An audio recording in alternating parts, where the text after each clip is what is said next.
So good morning everybody, and welcome along back out with RB, and we're out test riding this, and this is the LXR SE, and it is going out today. So it's the final ride test for the customer. Get the final few miles on the bike, check the operation and make sure everything is a-okay before I call the customer to come down and collect. So currently we've got just under 10 miles on it, and we're going to bang about another 6 on it. So quick run down the dual carriageway, a little bit of urban, and then back, give it a clean, give it an ACF, and let the customer have it. He lives all the way down in Harrow,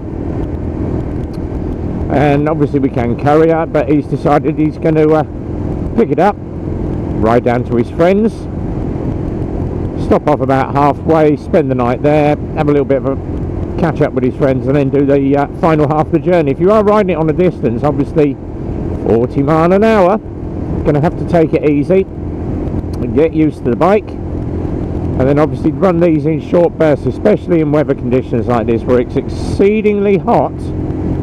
Take your time, nice and steady, and then obviously stop every 20 or 30 miles or so, just to keep an eye on the bike on the first run. That's what we always suggest. But so far she runs absolutely perfect. Brakes are efficient as hell, so coming in on the front brake on this one, oh god, is really good. And you can just click down through the gearbox, absolutely smooth and efficient on that clutch. So charging at 14.8 volts, 7:15 in the morning, early morning ride test. Nothing worse when you're trying to ride in the midday sun with a load of jackets on, full face crash helmet, and you're absolutely sweating like a pig, which I have been doing this week. Obviously there's a lot of standing water on the road this morning, because simple reason is the water main has burst on the roundabout. So just taking it nice and steady, especially with the dry road with a little bit of surface water, it's going to be a bit greasy. So going to get it up to speed. 6-speed box on these, and we're going to now sit around about 43 mile an hour, so anywhere between 40 and 45 for the purposes of ride testing. Taking our time and see how she reacts. So just crack up the last few miles, but absolutely beautiful bike. Loads and loads of mirror on these, because the mirrors are set out quite wide on that front fairing. There is an ample view of the road behind, but shoulder check, like I always say, keep your shoulder checks going, keep an eye on the road behind you.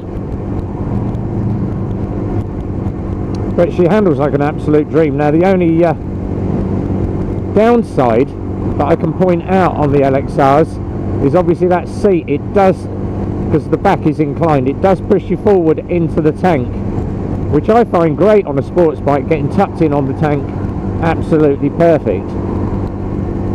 But each to their own. If you're used to a sports bike and you're used to that seat being slightly tipped so it pulls you into the tank, that is what a sports bike should be like. A lot of people said, oh, I don't like the way the seat's inclined at the back. It's personal choice. I like it. Some people don't. They prefer a flat seat, or I wish I could just push myself further. But you can obviously sit yourself back, grip the tank, and use your legs to hold you in place, which you should be doing. If it is a sports bike, you should be tucking yourself around that tank, wrapping around the tank with your legs. And my knees are perfectly tucked in under that tank. And obviously we've got a lot of rides coming up this week, banging out ride after ride after ride after ride, doing as many as we can. And we still have an SE in stock. We've got a black and gold LXR available. Ciphers are going out 10 a penny. Watching the car come flying up the inside, thank you very much. Got him in the mirrors, already observed him, and pulls out no indicator as well, typical.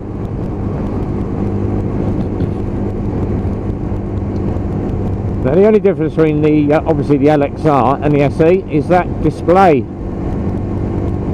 TFT dash, absolutely love it. And obviously you've got them inverted race forks on these, and the aluminium swing arm. So a little bit more refined of a bike, this one. If you can afford the extra, I think it's about 500 quid, get yourself an SE. You ain't going to go far wrong with an SE. But she rides absolutely beautiful. So all good.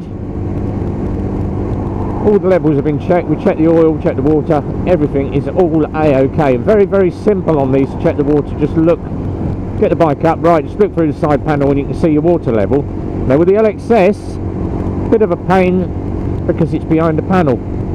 So you have to sort of look in from the inside of the bike to see your water levels. But that's just the way it is. And obviously, me being a longer legged rider, I did tend to find that the LXS was a bit more uncomfortable. It did tuck my legs up a lot more. But if you're a longer legged rider, go for an LXR. If you're a shorter legged rider, the LXS is going to be better with that lower seat height of 790 instead of the 820 that you've got on the LXRs. But she pulls down absolutely lovely through that gearbox. So just waiting for the lights to change, and then we're going to go in and we're going to do a little bit of an urban route on this one. And just plot her around town, show you what she is like at slow speed. Now with that display you've got the revs running around the top, fuel gauge, temperature gauge, 12.5 miles in, 20 past 7 in the morning. So I've got about another 15 minutes or 20 minutes until the boys get to the garage and we start bringing the bikes out for the day. Obviously there's a lot of videos up on the YouTube channel at the moment, so have a roll back. Check out that new Cypher that we've got in the black. It is gorgeous. So getting through the gearbox as quick as we can, and then bring the revs on as soon as you get into top gear. That's what we'd always say, don't go hammering it through the revs on every gear. Get your revs up enough for you get a gear change in, and then get your revs in from top gear.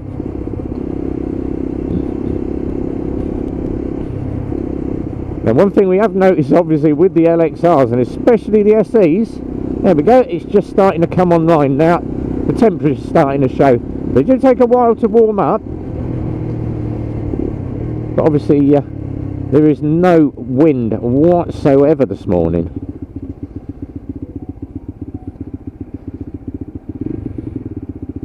So just nice. A little bit of urban, get back to the garage, and of course the normal RB thing, the early morning, a cup of coffee and a cigarette for the day. Now we've got quite a few in today, but we don't just do bikes at the garage, obviously we do cars as well. So if you happen to be a car driver watching this, guys at Eclipse also do car servicing, MOTs for cars, tyres, anything to do with a car they would do it as well. And then obviously you've got the bike section as well, so anything bike related, from 125 servicing up to your big bikes, they do all that as well. Tyres, chains, you name it we do it, even changing fork seals. And of course all your other bits and pieces like your MOTs. And most of the stuff that you would associate with a bike, we also do all the gear as well. So helmets, jackets, boots, gloves, chains, discs, locks, phone holders, optimizers. And that is one thing I am going to go and bang on about. A lot of people are coming in at the moment, oh, I've had a battery on my bike. Yeah, when did you last use your bike? Well, about 2 months ago, but the battery's flat. Should be running up your bike at least twice a week, minimum of twice a week, and not just turning it on, starting it, oh yeah, bike starts. You want to be leaving the bike running for about 10 to 15 minutes just to get some charge back into the battery. I tend to do that with my bikes at home. sit out in the evening, turn the bike on, let it tick over, and just get some charge back into the battery. If you're spending 40, 50, 60 quid on a battery, you want to be making sure that thing is totally charged up. So that's what you need to do. Get yourself a battery optimizer, just hooks on the battery, wire hanging out the side of the bike, and just plug it on every night, and that will just keep your battery in that tip-top condition. And you get yourself an optimizer for about 30, 35 quid. I've got a decent one at home, cost me nearly 70, but it's one of these electronic, all singing, all dancing gizmos, and it does keep my batteries in tip-top condition. So, 14 miles on the bike, happy days, good for me. We are heading back to the garage, obviously slowing down for the speed camera. So we have got a couple more of these for sale. So if you're into an SE, LXR, LXS, Cypher, we've got Michigans as well. Loads of bikes in stock, Titans as well. Give the guys at Eclipse Motorcycles a call. Link is down the bottom right, so that's eclipsemotorcyclesmk.co.uk. All the bikes are listed there, all for Euro 5. If you enjoyed the video, as always, give it the big thumbs up, if not 2 thumbs down.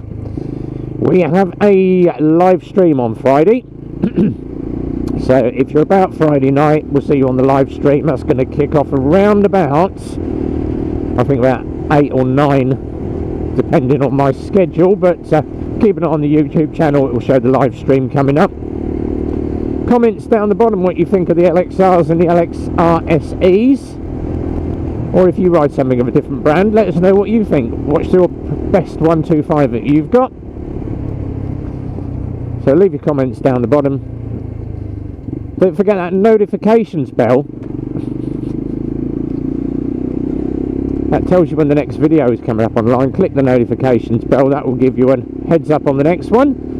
And until the next time we're out test riding, which is probably going to be about an hour from RB, be well, ride safe, and it's a big goodbye from me.